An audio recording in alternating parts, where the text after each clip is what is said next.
Maybe like me, you've watched Kirk Franklin's documentary Father's Day.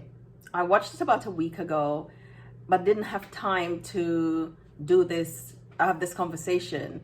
I've sat with just feelings about the documentary and some of my thoughts, and so I'm going to use this opportunity to express some of my thoughts. As you know, at Wounds to Scars, we work with adult survivors of childhood trauma and women who experience abuse. And one of the traumas that we work with is abandonment and rejection. And that is what we see in this documentary so much playing out. Now, I live in the UK, and one of the things I see with Black men, especially here, is the abandonment that comes as a result of slavery and colonization and immigration. And I say slavery because I think when I reflect on abandonment and when I reflect on rejection and when I reflect on the absent father, I know that it has a root there. And when we didn't have a choice and, people were raising children on their own, not because they wanted to. And then there was colonization that happened for us. And then there is immigration, and there are people doing things around, lots of plays around barrel children and how the father leaves home to go work. So I'm sharing this because your experience of abandonment might be not because you never knew him, but because he left and went abroad to work and to send money home to buy things.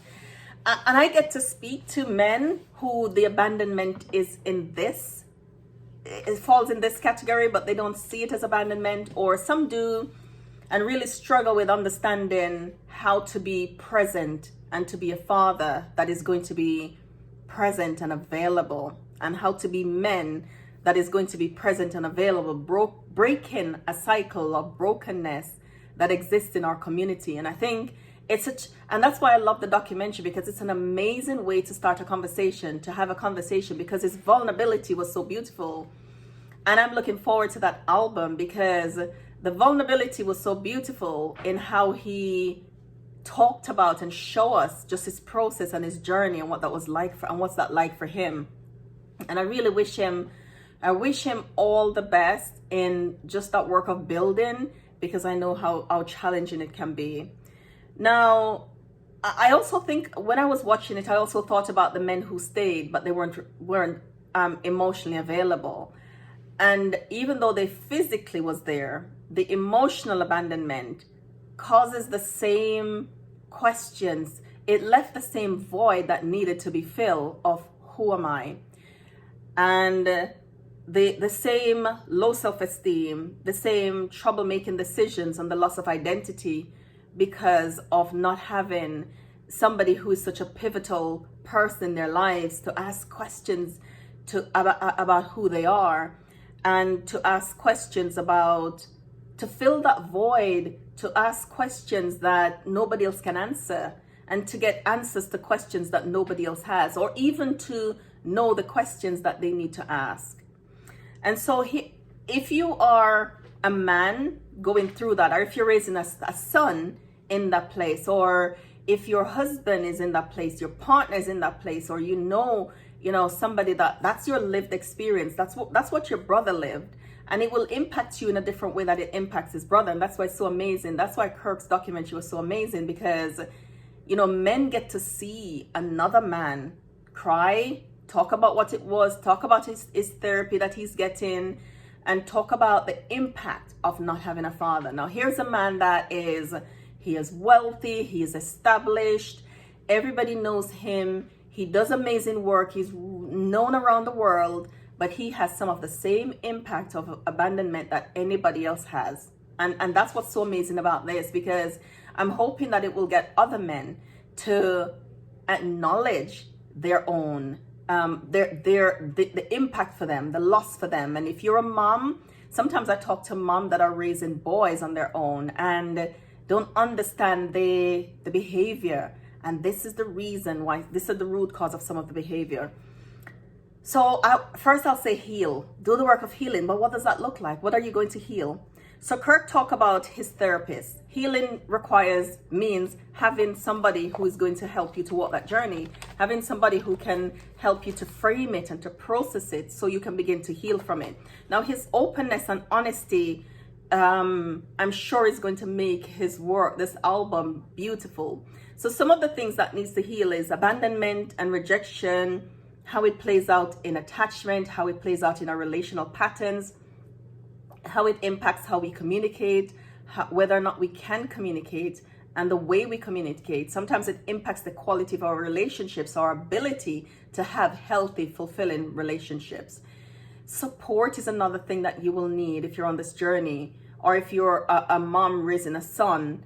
Allow yourself to be vulnerable to get support. Sometimes we struggle with support, because I was at a weekend this weekend and they were talking, and there were some men in the session, and there was a question that was asked about young men and emotions, and how come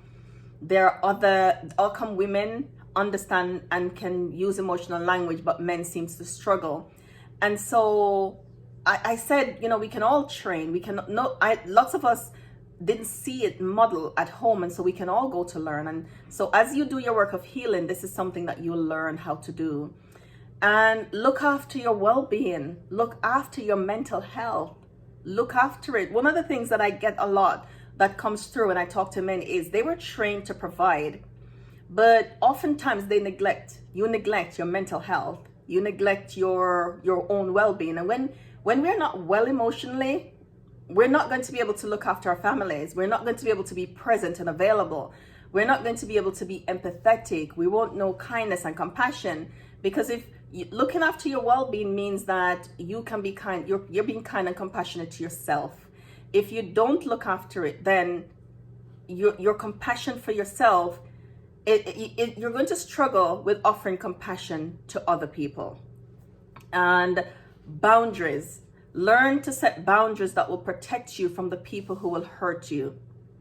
Sadly, in this case, we saw that the protection that he needed was from his mom. And I find that extremely sad, because she couldn't give him the one thing that he needed. She couldn't let herself give it to him. And it just makes me reflect on the level of brokenness that she has that couldn't enable her to free her son. That means she's not free. She's not free. And so, that's another layer of healing that he'll have to do.